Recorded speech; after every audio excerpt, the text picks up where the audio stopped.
Hello everyone, কেমন আছো সবাই? আবার চলে আসলাম ছোট একটা মিনি ব্লগ নিয়ে। তো আজকে আমাদের বাড়িতে রান্না হচ্ছিল মাংস। তাই আমি মাকে বললাম তুমি ছাড়ো, আমি রাঁধছি আজকে। তো কড়াইতে তেল গরম করে আলুটাকে ভেজে দিলাম। সবাই তো জানে আলু দিলে ভালোই লাগে। তারপরে কড়াইতে আবার তেল দিয়ে গরম করে গোটা গরম মশলা আমরা দিয়ে দিলাম। এটা দিলে না খুব সুন্দর টেস্ট আসে।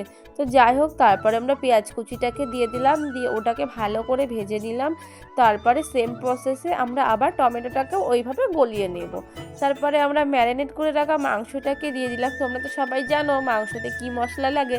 তাই এটাকে ম্যারিনেট করে রাখলে না 30 মিনিট 10 মিনিট তাহলে ভালো হয়। তারপরে স্বাদ মতো লবণ দিয়ে দিলাম। তারপরে আমরা আলুটাকেও দিয়ে ভালো করে নাড়াচাড়া করে নেব। তারপরে একটুখানি ঢেকে রাখলে ভালো হয়। আমি মনে হয় ঢেকেছিলাম কি ঢাকিনি, আমার না ঠিক সঠিকটা মনে নেই। তো ওটা কষানো হলে পরে তারপরে একটু ধনিয়া পাতা দিয়ে দিলাম। ভালো করে নাড়াচাড়া করলে ওটা সেন্টটা খুব সুন্দর আসে। তো তারপরে হলুদ দিয়ে দিলাম। তোমরা আবার কেউ কিছু মনে করো না লাল হচ্ছে না বলে, এটা হচ্ছে কাঁচা লঙ্কার তরকারি, আমরা শুকনো লঙ্কার তরকারি খেতে পারি না। তো তারপরে কষানো ইয়েতে মাংসতে আমরা আবার জল দিয়ে দিলাম।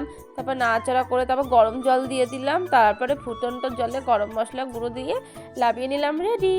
দেখা হচ্ছে নেক্সট ব্লকে। টাটা বাই, আর নাইস।